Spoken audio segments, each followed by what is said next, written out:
वो एक ऐसे भारतीय थे जिसके बारे में पाकिस्तानी वज़ीर-ए-आज़म ने कहा था कि वो अपने पाकिस्तान के दौरे के बाद पाकिस्तान में इतने मशहूर हो गए हैं कि वो पाकिस्तान में इलेक्शन जीत सकते हैं।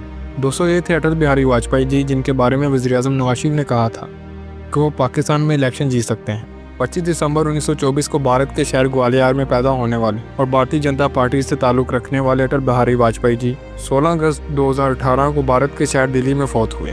भारत में इंतकाल करने के बावजूद भी इनकी वफ़ात पर पाकिस्तान में गम का समा क्यों था, और वाजपेयी जी ने अपने 1999 के तारीखी दौरे में पाकिस्तान में बैठकर पाकिस्तान के लिए कौन कौन सी बातें कही थी, ये है मौजू आज के इस वीडियो का।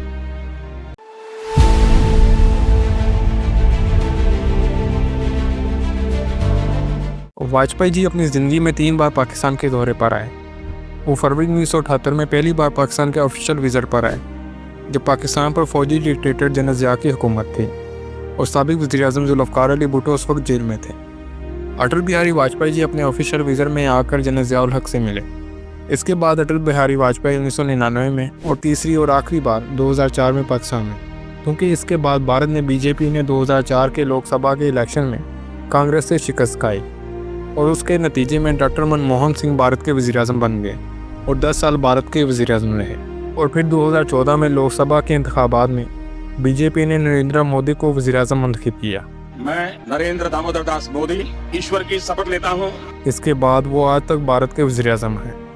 और अटल बिहारी वाजपेयी जी ना तो 2004 के बाद वज़ीर-ए-आज़म बने और ना ही कभी पाकिस्तान के ऑफिशियल विज़िट पर आए, लेकिन जब वो 1999 में पाकिस्तान आए और मीनार पाकिस्तान पर गए, ये इंतहाई तारीखी लम्हा था और आज तक एक यादगार मेमोरी है।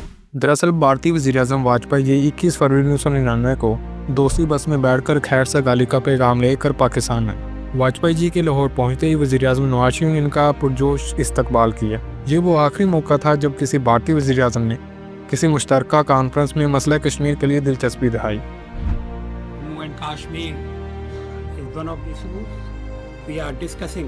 अटल बिहारी वाजपेयी जी ने अपने लाहौर के तारीखी दौरे में मीनार पाकिस्तान का भी दौरा किया।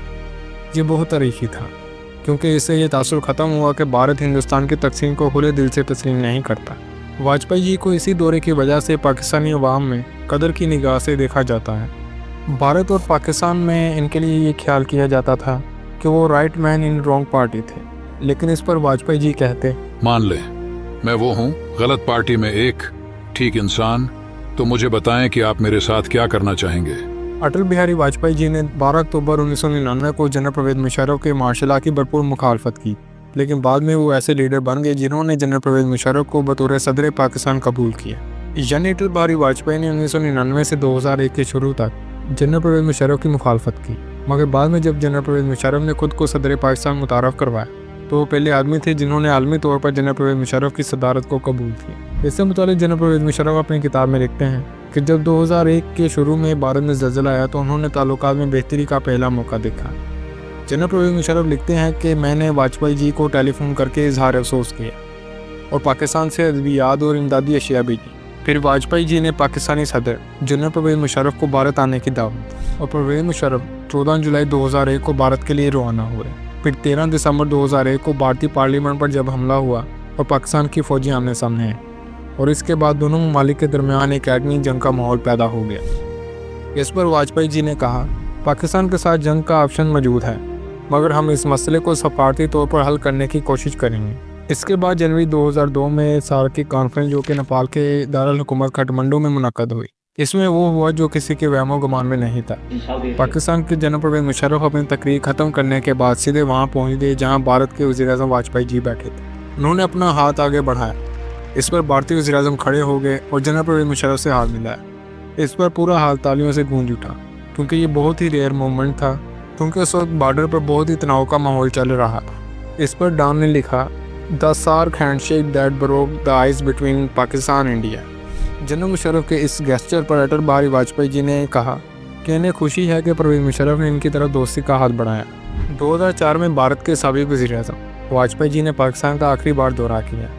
उन्होंने लाहौर में साबिक सदर मुशर्रफ और वज़ीर-ए-आज़म ज़फ़रुल्लाह खान जमाली के साथ मुलाकातें की। इस दौरान उन्होंने दूसरी बस की बहाली का भी ऐलान किया, जो कि भारत और पाकिस्तान के दरमियान लोगों की आमद-ओ-रफ्त को आसान बनाने का एक बहुत बड़ा कदम था। इस दौरे ने दोनों ममालिक के अवाम को ये पैगाम दिया कि अमन का हसूल मुमकिन है बशर्ते ये कि नीयत और इरादे मजबूत हों। दोस्तों, ये वाजपेयी जी का पाकिस्तान में किया गया आखिरी दौरा था। 2004 के इलेक्शन में वाजपेयी जी की जमात बीजेपी को एक हैरानकुन शिकस्त हुई और कांग्रेस ने इत्तेहादियों की शराकत से भारत में अपनी हुकूमत बनाई। इसके अगले बरस 2005 में भारत के वज़ीर-ए-आज़म वाजपेयी जी ने अपनी ख़राब सेहत के बायस सियासत से अलहदगी इख्तियार कर ली। वाजपेयी जी ने अपने सियासी सफ़र के दौरान पाकिस्तान और भारत के दरमियान अमन की बहुत सी कोशिशें की। 16 अगस्त 2018 को वाजपेयी जी का 93 साल की उम्र में दिल्ली में इंतकाल हुआ, जिससे पूरे भारत में सफ़ेद मातम बिछ गया। भारत के बहुत से अखबारात ने फ्रंट पेज पर वाजपेयी जी के लिए तारीखी अल्फाज लिखे, जिनमें द टाइम्स ऑफ इंडिया ने लिखा, PM poet statesman gentleman. Pakistan के भी बहुत से अखबारात ने फ्रंट पेज पर वाजपेयी जी की तस्वीर छापी और इनको अखराज अकीदत पेश किया। इसके साथ वाजपेयी जी की मौत की खबर फैलते ही पाकिस्तान से भी ताज़ियत भरे पैगाम आए। बिलावल भुट्टो ने अपने पैगाम में कहा, हिंदुस्तान और पाकिस्तान के दरमियान एतमाद की फ़ज़ा कायम करने की तरफ वज़ीर आज़म वाजपेयी की कोशिशें उनकी देरपा मीरास होंगी और उम्मीद ज़ाहिर की कि हिंदुस्तान की मौजूदा क़यादत जनूबी एशिया में पायदार अमन के लिए उसी तरह के इरादों और अज़म का मुज़ाहरा करेगी। मुस्लिम लीग के सेनेटर मुशाहिद सईद ने कहा, बहुत से भारतीय लीडरों ने अमन के लिए बात की है, लेकिन सिर्फ वाजपेयी जी के पास बातचीत करने का विजन और इखलाकी जुर्रत थी। बानी चेयरमैन तहरीक इंसाफ ने कहा, इनकी वफ़ात के बाद जनूबी एशिया की सियासत में खला आया।